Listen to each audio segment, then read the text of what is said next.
What happens when a single piece of jewelry shatters the carefully constructed lie that has defined your entire existence? What if the poverty that shaped every decision you've ever made was nothing more than an elaborate deception designed to keep you from claiming what was rightfully yours? For Jennifer Walsh, a 27-year-old waitress at Chicago's most exclusive private dining club, that moment of truth came disguised as an ordinary Friday night shift. For Victoria Ashford, the steel heiress whose family empire stretched across 4 continents, it was the beginning of the end of everything she'd built her identity upon. She was just trying to earn enough in tips to pay her grandmother's nursing home bills. He was just another wealthy patron seeking privacy in Sterling Hall's velvet-draped dining rooms. But when Jennifer noticed the antique, emerald brooch pinned to Victoria's designer jacket, identical to the one her late grandmother had worn every Sunday to church, a whispered comment would ignite a firestorm that had been smoldering for 32 years. This isn't a story about coincidences. This is about how one woman's desperate search for truth exposed a betrayal so profound, so meticulously executed, that it had erased an entire bloodline from the history books. But one Friday evening, a single emerald brooch would change everything. Sterling Hall occupied 3 floors of a converted mansion in Chicago's Gold Coast, its mahogany-paneled walls and crystal chandeliers creating an atmosphere of old-world elegance that money couldn't buy. It had to be inherited. The private dining club catered exclusively to families whose names appeared on hospital wings and university buildings, people for whom wealth wasn't about money but about legacy. Jennifer Walsh had been serving tables in Sterling Hall's exclusive dining rooms for 18 months. Invisible to the titans of industry who gathered there weekly to discuss acquisitions worth more than small nations' GDP. At 27, she had perfected the art of graceful servitude, black dress pressed to perfection, blonde hair twisted into an elegant chignon, movements fluid and silent as she navigated between tables where decisions affecting thousands of lives were made over vintage wine. The work was demanding but necessary. Every dollar of her generous tips went toward Hillcrest Manor, the assisted living facility where her grandmother Margaret lived out her final years battling Alzheimer's disease. Margaret Walsh had raised Jennifer after her parents died in a plane crash when she was 8, working double shifts as a seamstress to keep them housed and fed in their cramped South Side apartment. Now at 84, Margaret's memories faded like watercolors in rain. But she still insisted on wearing her most treasured possession every day, an antique emerald brooch that caught light like captured forest fire. "It's all we have left of the good times, Jenny," she'd whisper during her clearer moments, fingering the intricate gold setting with reverent care. Before everything went wrong, Jennifer had never understood what good times her grandmother meant. The Walshes had always been working class, scraping by paycheck to paycheck. Margaret's stories about elegant dinner parties and charity galas seemed like the confused ramblings of a mind losing its grip on reality. Tonight, Sterling Hall buzzed with its usual collection of Chicago's power elite. Jennifer recognized most of the regular patrons by now: the real estate mogul who owned half of downtown, the pharmaceutical heiress who just testified before Congress about drug pricing, the steel baroness whose foundries had built America's skyline. Victoria Ashford commanded attention without seeking it. At 53, she possessed the kind of austere beauty that suggested generations of careful breeding. Her silver hair swept back in a style that hadn't changed in decades. Her navy Armani suit was cut with military precision, and she wore her immense wealth like armor, impenetrable and intimidating. As CEO of Ashford Steel Industries, she controlled an empire that employed over 200,000 people across 6 countries. Jennifer had served Victoria exactly 4 times over the past year.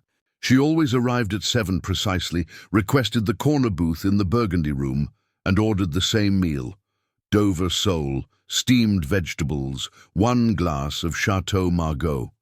She conducted business throughout dinner, her phone constantly buzzing with calls from London, Tokyo, and Sao Paulo.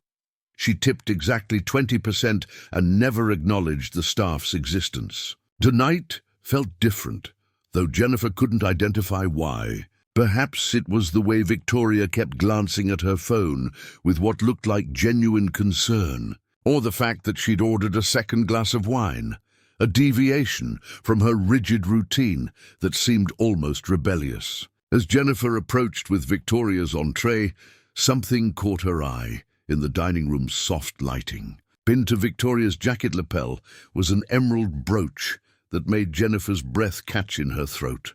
It wasn't just similar to her grandmother's, it was absolutely, impossibly identical. The same ornate gold setting, the same cluster of emeralds arranged like a flower in full bloom, the same delicate filigree work that suggested 19th century craftsmanship. But what truly stopped Jennifer cold was a tiny detail most people would never notice. A microscopic chip in one of the smaller emeralds, creating a hairline crack that caught light in a distinctive way. Her grandmother's brooch had the exact same flaw. "Your Dover soul, Mrs. Ashford," Jennifer managed, her voice steady despite the thundering of her heart. Victoria glanced up from her phone, irritation flickering across her features at being interrupted. "Thank you." The words escaped before wisdom could intervene. "I'm sorry to bother you, ma'am, but that's a beautiful brooch. My grandmother has one exactly like it." Victoria Ashford went completely still, her fork suspended halfway to her mouth. Her pale blue eyes, sharp as surgical instruments, focused on Jennifer with sudden, uncomfortable intensity. "Excuse me?" Jennifer's pulse raced, but she was committed now. "The emerald brooch on your jacket. It's identical to one my grandmother wears. Even down to the small chip in the third emerald from the left." The fork clattered against the china plate, the sound echoing in the sudden silence of their corner booth. Victoria's face had gone white as bone, her composure cracking like ice under pressure.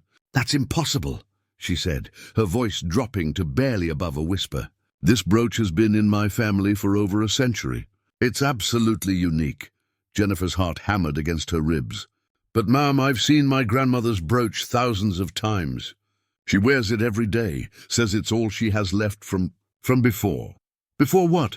Victoria's question came out sharp as a blade. I don't know," Jennifer admitted. "She has Alzheimer's now, and her stories don't always make sense. But she talks about better times, about when our family had money." Victoria stood abruptly, her tall frame casting a shadow over the small table. She pulled a $100 bill from her purse and dropped it beside her barely touched meal, more than Jennifer made in a typical night. "What is your name?" Though Jennifer wore a name tag, Victoria had never bothered to read it. "Jennifer Walsh. My grandmother is Margaret Walsh." The name hit Victoria like a physical blow. She gripped the back of her chair for support, her knuckles white with strain. "We need to talk," she said, her voice hollow with some emotion Jennifer couldn't identify. "Not here, tomorrow, 2 o'clock. She paused, studying Jennifer's face with the intensity of someone memorizing evidence. "Ashford Tower, executive floor. Ask for me, personally." She walked away without another word, leaving Jennifer standing beside the abandoned dinner, her world tilting dangerously off its axis. The other diners continued their conversations, oblivious to the earthquake that had just occurred in the corner booth. The ride home on the L felt like a fever dream. Jennifer sat in the fluorescent-lit car, surrounded by late-night commuters, trying to process what had just happened. A steel heiress, one of the most powerful women in American industry, had reacted to her grandmother's brooch as if it contained the secrets to her own destruction. Her studio apartment in Wicker Park felt impossibly small after Sterling Hall's grandeur. Jennifer made herself a cup of tea and sat at her tiny kitchen table, staring at the photograph of her grandmother that occupied the place of honor on her bookshelf. Margaret smiled back from the frame, wearing her church dress and the emerald brooch that had somehow connected their modest life to the rarefied world of Victoria Ashford. Unable to sleep, Jennifer spent the night researching everything she could find about the Ashford family dynasty. What she discovered painted a picture of wealth and power that stretched back to the Industrial Revolution. The company had been founded in 1889 by William Ashford, a Scottish immigrant who'd built his first steel foundry with money earned in the California gold rush. His son Robert had expanded the business nationally, while Robert's son Charles had made Ashford Steel an international powerhouse during World War II. Victoria was the fourth generation to control the empire, the first woman to hold the CEO position. But as Jennifer dug deeper into genealogical records and historical documents, she found gaps that seemed deliberately obscured. References to family members who appeared in early records but vanished from later accounts. Business partnerships that were mentioned once and never again. It was as if entire branches of the Ashford family tree had been systematically pruned away. Most puzzling was a brief mention in a 1951 Chicago Tribune article about the resolution of the Walsh-Ashford inheritance dispute. The article was fragmentary, but it suggested that there had once been some kind of legal challenge to the Ashford fortune involving a family named Walsh. But by the 1960s, all references to any Walsh connection had disappeared from the company's official history. It was as if a partnership or relationship had been completely erased from existence. The next afternoon, Jennifer stood before Ashford Tower, a gleaming 60-story monument to industrial might that dominated Chicago's Loop. The building was a temple to corporate power, its lobby adorned with sculptures celebrating the history of American steel production. She'd walked past it countless times, never imagining she'd have reason to enter its marble halls. Security was more intense than she'd expected.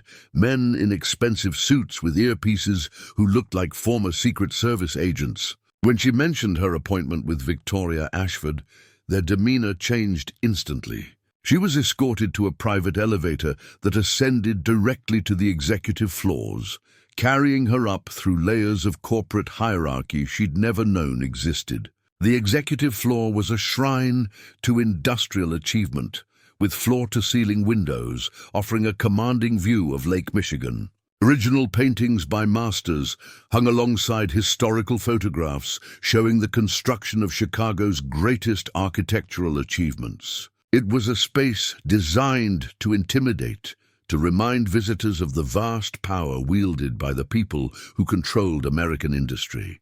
Victoria's office occupied the entire southwest corner, its walls lined with awards, honorary degrees, and photographs of her meeting with presidents and prime ministers. Behind a desk that could have accommodated a small aircraft, Victoria waited, but she wasn't alone. An elderly man in his 70s sat in one of the leather chairs facing the desk, his white hair perfectly groomed and his expensive suit speaking of old money and older secrets. His pale blue eyes, identical to Victoria's, studied Jennifer with uncomfortable intensity. "Jennifer Walsh," Victoria said as she entered, her voice carefully neutral. "This is my father, Charles Ashford. He's eager to meet you." Charles rose with the careful movements of a man fighting age and arthritis. "Miss Walsh," he said, extending a hand that trembled slightly, "you have your grandmother's eyes." The casual familiarity in his tone sent ice through Jennifer's veins. "You knew my grandmother?" "I knew Margaret very well," he replied, gesturing for her to sit. "We were close friends many years ago." Victoria moved to the windows, her back rigid with tension. "Charles, perhaps you should explain the situation." The old man settled back into his chair, his gaze distant with memory. "Your grandmother, Margaret Sullivan, as she was known then, worked for our family in the 1950s and early 1960s. She was special to us." "Special to me," Jennifer frowned. "Sullivan?" "My grandmother's name was Walsh. Walsh was her married name," Charles said gently. "Before she married your grandfather, Patrick Walsh, she was Margaret Sullivan. She worked as a secretary in our corporate offices, but she was much more than that. She was intelligent, ambitious, beautiful, everything a young man could want." The pieces began clicking together with sickening clarity. "You had an affair with her."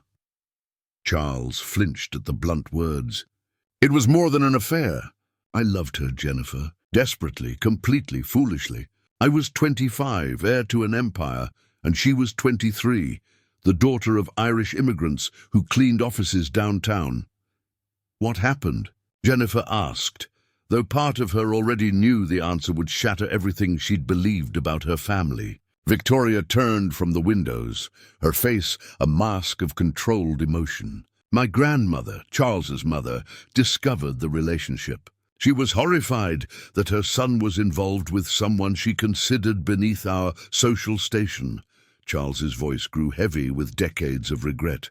Mother gave Margaret an ultimatum. Leave Chicago immediately, never contact me again, and accept a settlement that would ensure her silence, or face public humiliation that would destroy her reputation and any chance of future employment. How much? Jennifer asked, her voice barely audible. $50,000, Charles admitted.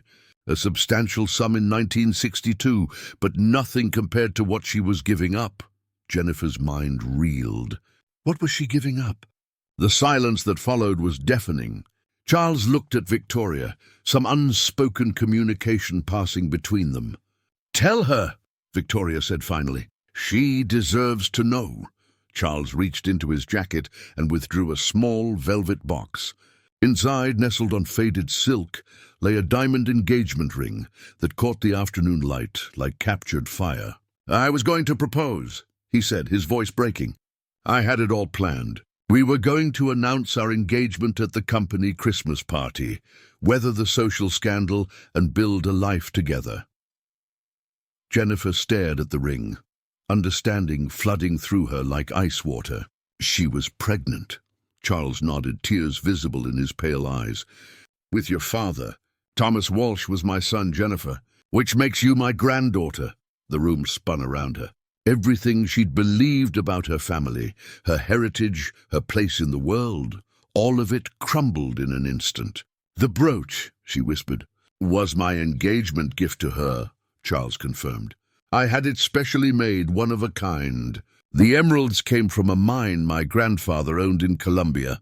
When Mother forced her to leave, Margaret kept the brooch as the only proof of what we'd shared. Victoria sat down heavily, her usual composure completely shattered. Which means the company should have been shared with your branch of the family. The inheritance your father never knew about. The legacy that was stolen from him. Stolen. Jennifer's voice rose dangerously. Charles hung his head in shame. When Margaret left, I tried to find her. But Mother had her relocated, her identity changed, her past erased. By the time I located her 5 years later, she'd married Patrick Walsh and built a new life. I thought she was better off without the scandal, without the complications of our world. You thought wrong, Jennifer said, her voice steady despite the rage building in her chest. She spent her entire life in poverty. My father grew up believing he was the son of an Irish labourer, never knowing he was heir to an industrial empire. She worked as a seamstress until arthritis crippled her hands, living in a one-bedroom apartment because that's all she could afford. I sent money, Charles protested weakly. Anonymous donations, scholarships for your education, medical bills paid by mysterious benefactors. Charity, Jennifer cut him off. You sent charity to your own son and granddaughter because you were too cowardly to claim us publicly. Victoria stood, moving to a wall, safe hidden behind a painting. She withdrew several documents, spreading them across her desk. There's more, Jennifer. Things you need to understand about what my family, our family, has done. The papers told a story of systematic deception spanning decades. Legal documents showed that Charles had indeed tried to find Margaret after she disappeared, but his mother had hired private investigators to monitor the search and ensure he never succeeded. Financial records revealed a trust fund established in Thomas Walsh's name but never activated, growing to millions over the decades while Jennifer's father struggled to make ends meet. Most damning of all was a series of letters between Charles's mother and various officials detailing efforts to suppress any legal challenges to the Ashford inheritance. Margaret had apparently made several attempts over the years to contact Charles, but every letter had been intercepted and destroyed. "She tried to reach you," Jennifer said, her voice hollow with grief. "Even after she married my grandfather, even after building a new life, she tried to tell you about your son." Charles nodded miserably. "I never received a single letter. Mother made sure of that. By the time she died in 1987 and I discovered what she'd done, it seemed too late. Your father was established in his own career. You were in school. I convinced myself that revealing the truth would only cause more pain." "My father died believing he was nobody," Jennifer said, standing up abruptly. "He died thinking he'd failed because he could never provide the life he dreamed of for his family. You could have changed that with a single phone call." Victoria moved to her side. "Jennifer, I know this is overwhelming." "Overwhelming?" Jennifer laughed, a harsh sound in the refined space. "I'm a waitress who just discovered she's heiress to a steel empire. My grandmother is dying in a nursing home while sitting on millions she never knew belonged to her. My father lived and died in poverty while his inheritance gathered dust in a vault. Overwhelming doesn't begin to cover it." Charles struggled to his feet, his aged frame trembling with emotion. "What can we do? How can we make this right?" Jennifer looked at them, these people who shared her blood but had been strangers her entire life, and felt a cold certainty settle over her. "You can tell the truth," she said. "All of it, publicly, to the board, to the media, to anyone who'll listen. You can admit what was stolen from my family and work to restore it. The scandal," Victoria began, "will be nothing compared to what happens if I take this story to the newspapers myself." Jennifer cut her off. "You have 48 hours to decide whether you want to control this narrative or have it control you." She gathered the documents Victoria had shown her, slipping them into her purse. "And I want access to everything. Financial records, legal documents, correspondence, every piece of paper that mentions Margaret Sullivan or Thomas Walsh. I want to know the full extent of what was stolen from us." Charles reached for her arm as she headed for the door. "Jennifer, please, let us help you through this. Let us be the family we should have been all along." She paused, studying his face, seeing her own eyes reflected in his features, recognizing the shape of her nose in his profile. "Family?" she said softly. "Family doesn't abandon each other. Family doesn't let each other struggle while sitting on billions. You want to be my family? Prove it." The elevator doors closed, carrying her back down through the layers of power and privilege she'd never known belonged to her. But Jennifer Walsh was no longer the same woman who'd entered Ashford Tower. She was no longer just a waitress struggling to pay nursing home bills. She was the granddaughter of Charles Ashford, heir to an empire built on steel and lies. And she was going to claim what had been stolen from her family, no matter the cost. The next 2 weeks became a whirlwind of legal consultations, media interviews, and document reviews that revealed the full scope of the Ashford family's deception.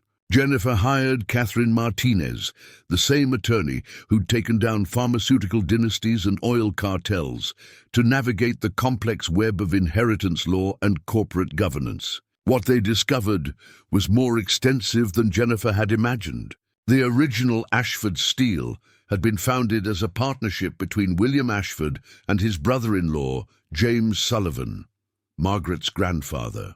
The Sullivan family had owned 40% of the company until a suspicious fire destroyed their foundry in 1923, forcing them to sell their shares to survive. "It was a systematic elimination," Martinez explained during one of their strategy sessions. "First they destroyed the Sullivan foundry. Then they bought out their shares at fire sale prices. Finally, they erased all mention of the partnership from corporate records. But the most shocking revelation came from Charles himself, who'd finally opened the family's private archives after decades of guilt. In the safe that hadn't been opened since his mother's death, they found letters that painted a picture of deliberate, methodical destruction. Margaret Sullivan hadn't just been Charles's secretary and lover. She'd been an investigator, working to uncover evidence of her family's stolen inheritance. Her relationship with Charles had given her access to corporate records that proved the Ashfords had orchestrated the Foundry fire and fraudulently acquired the Sullivan shares. She was building a case, Martinez said, reviewing Margaret's carefully preserved documents. She had enough evidence to reclaim everything her family had lost. That's why Charles's mother was so desperate. To get rid of her, the engagement had been Margaret's final gambit, a way to legitimize her access to Ashford, records while securing her future through marriage. When that failed, she'd kept the evidence, waiting for the right moment to strike back. The brooch wasn't just a token of love, Jennifer realized. It was a symbol of everything she was owed. She wore it every day, as a reminder of what had been stolen from us. The media explosion that followed Martinez's press conference was unlike anything Chicago's business community had ever witnessed. Steel heiress discovers stolen inheritance dominated headlines across the country. Waitress to billionaire, the Ashford family secret exposed, screamed the evening broadcasts. The evidence was overwhelming and undeniable. Historical documents proved the original Sullivan partnership. Financial records showed decades of diverted profits. Most damning of all were Charles's mother's own letters, detailing the systematic persecution of Margaret Sullivan and the suppression of her rightful claims. Ashford Steel's stock price collapsed within hours of the story breaking. Shareholders demanded explanations. Congressional representatives called for investigations into corporate governance and inheritance fraud. International partners began reviewing their contracts with a company built on century-old lies. Victoria Ashford found herself in an impossible position. As CEO, she had a fiduciary duty to protect the company and its shareholders. As Jennifer's aunt, she faced a moral obligation to correct historical injustices. The two responsibilities were utterly incompatible. The resolution came not through lengthy court battles, but through a private meeting in Charles Ashford's study, surrounded by portraits of the family patriarchs who'd built their empire on stolen foundations. "I'm dying," Charles announced without preamble, his voice steady despite the tremor in his hands. "Pancreatic cancer. 6 months, maybe less." Jennifer sat across from him, no longer the confused waitress seeking answers, but a woman who'd learned to wield power with precision. "I'm sorry to hear that." "No, you're not," he said with a weak smile. "And you shouldn't be. I've had 87 years to do the right thing, and I failed until now." He pushed a document across the mahogany table. "My will, revised as of yesterday. 55% of Ashford Steel goes to you, along with all personal assets and properties. The remaining 45% goes to Victoria, ensuring company continuity while acknowledging your family's rightful majority stake." Jennifer scanned the document, her lawyer's training helping her understand the magnitude of what was being offered. Not just money, but control. Not just inheritance, but justice. "Why now?" she asked. Charles looked at the portraits surrounding them, generations of Ashford men who'd built their legacy on lies and stolen labor. "Because I'm the last one who knew the truth. When I die, the real story dies with me unless it's told now. Your grandmother deserves that recognition, even if she's too ill to understand it. What about the company? 200,000 employees, billions in contracts, international obligations? Will be your responsibility," Victoria said from the doorway, entering with her usual measured grace. "I'll remain as COO, helping with the transition. But the company belongs to the Sullivan-Walsh line. It always did." The formal transfer took place 6 weeks later in the same boardroom where Ashford Steel's directors had met for over a century. Jennifer sat at the head of the table where William Ashford had once presided, wearing her grandmother's emerald brooch and her father's wedding ring on a chain around her neck. The first item of business was renaming the corporation. Ashford Steel Industries became Sullivan Ashford Industrial Group, acknowledging both founding families equally. The second was establishing the Margaret Sullivan Walsh Foundation, dedicated to supporting working-class families and investigating corporate fraud. But the most important change was personal. Jennifer arranged for her grandmother to be moved from the nursing home to a private suite in the penthouse of her new corporate headquarters. where trained nurses could provide round-the-clock care while Margaret enjoyed views of the Lake Michigan steel mills her family had helped build. On clear days, when the Alzheimer's fog lifted slightly, Margaret would sit by the window wearing her emerald brooch and speak about the old times with startling clarity. "I always knew they'd come back for us," she told Jennifer during one of these lucid moments. "The brooch was my promise to your father, to you. Someday the truth would surface, and the Sullivan name would be restored to its rightful place. You never told me," Jennifer said, holding her grandmother's fragile hand. "What was the point, dear? You needed to find your own strength first. Power inherited is never as strong as power earned." Margaret's eyes sparkled with the intelligence that had challenged an industrial empire. "You've earned it now." Charles Ashford died 3 months later, his final act being a public letter published in the Chicago Tribune acknowledging the historical injustices committed by his family and formally recognizing Jennifer Walsh as the rightful heir to the Sullivan legacy. His funeral was attended by hundreds of business leaders, politicians, and workers whose lives had been touched by the industrial empire he'd helped build and finally helped heal. Victoria remained as chief operating officer, their working relationship professional but warm. The shared trauma of uncovering their family's buried secrets had created an unexpected bond between the two women who'd been strangers until an emerald brooch revealed their connection. One year after that fateful Friday night at Sterling Hall, Jennifer stood at the floor-to-ceiling windows of her corner office, watching the sun set over the steel mills that bore her family's restored name. The city stretched out below her, no longer a mysterious realm of wealth and power, but simply home, a place where justice had finally been served after decades of patient waiting. A single emerald brooch, worn faithfully by a woman who refused to forget what had been stolen from her family, had finally brought its owners home.